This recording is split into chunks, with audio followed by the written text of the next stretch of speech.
ओम श्री परमात्मने नमः। जय श्री कृष्ण मित्रों। आज हम अपनी इस यात्रा के 94 दिन पूरे कर रहे हैं और मैं दूसरे अध्याय का 37वां श्लोक लेके प्रस्तुत हूँ। यह श्लोक गीता के सबसे प्रसिद्ध और महत्वपूर्ण श्लोकों में से है। इसे कर्मयोग का सार या एसेंस माना जाता है। यहाँ भगवान कृष्ण कर्म और उसके फल के बीच के उस बारीक संबंध को स्पष्ट करते हैं जो मनुष्य को मानसिक तनाव और दुख से मुक्त कर सकता है। प्रसंग यह है कि श्री कृष्ण अर्जुन को समझा रहे हैं कि एक योगी या कुशल व्यक्ति को अपना कर्म किस मानसिकता के साथ करना चाहिए ताकि वह परिणामों के बोझ तले ना दबे। तो श्लोक शुरू करते हैं। कर्मण्यैवाधिकारस्ते मा फलेषु कदाचन मा कर्म फलहेतुर्भुर्मा ते संगोऽस्त्व कर्मणि। एक बार और सुनिए।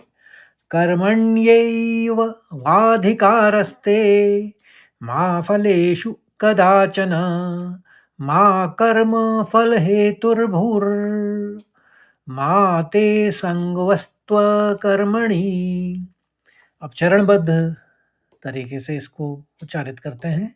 पहले चरण को देखिए, एक ही शब्द है, कर्मण्येवाधिकारस्ते। इस तरह से पढ़ लेंगे, वो कर्मण्येवाधिकारस्ते। दूसरे चरण में 3 शब्द है, मा फलेषु और कदाचन। ये भी आसान है, मा फलेषु कदाचन। तीसरे चरण में मा कर्म फल हेतुर और भुर, विसर्ग रौ का है तो भुर एकदम हस्व पढ़ेंगे, मा कर्म फल हेतुर्भुर। और चौथा चरण देखिए, मा ते संगोस्त्व कर्मणि। संगो कहा, फिर उसको ज़्यादा खींचा क्योंकि आगे अवग्रह है। संगोस्त्व कर्मणि, मा ते संगोस्त्व कर्मणि। एक बार और सुनिए।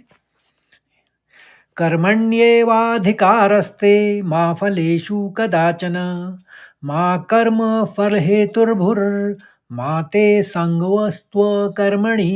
एक बार और। कर्मण्येवाधिकारस्ते मा फलेषु कदाचन मा कर्म फलहेतुर्भुर ते संगोऽस्त्व कर्मणि। अब इसके शब्दार्थ और भावार्थ को भी समझते हैं।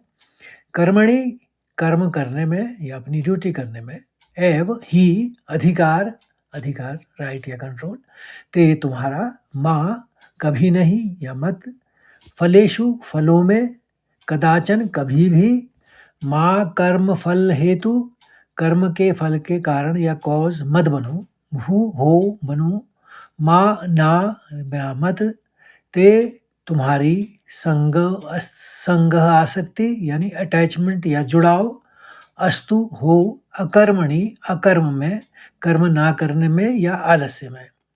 तो हिंदी में सरल अर्थ इस श्लोक का यह है कि भगवान कृष्ण अर्जुन से कह रहे हैं कि तुम्हारा अधिकार केवल कर्म करने में है, उसके फलों में कभी नहीं।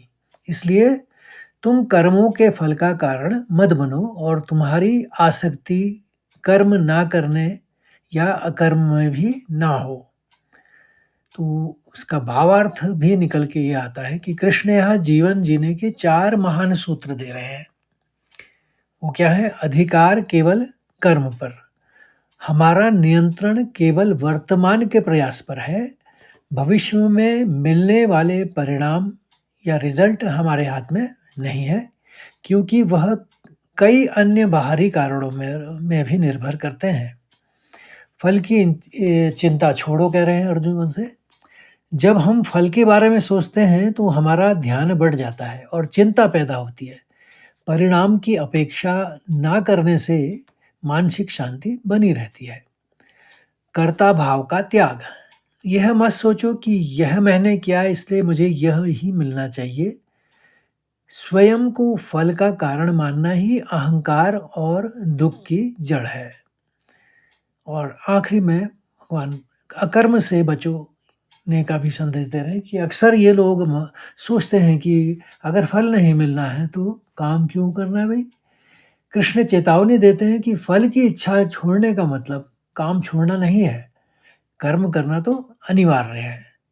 आगे के श्लोकों में इसकी विवेचना भगवान अच्छी तरह से श्लोकों के माध्यम से करेंगे। तो अगर आपको ये श्लोक अच्छा लगा तो प्लीज़ लाइक करिए, शेयर करिए और अपने अन्य साथियों को भी इस यात्रा से जोड़ें। कल फिर मिलते हैं 48वें श्लोक के साथ। तब तक के लिए जय श्री कृष्ण, राधे राधे।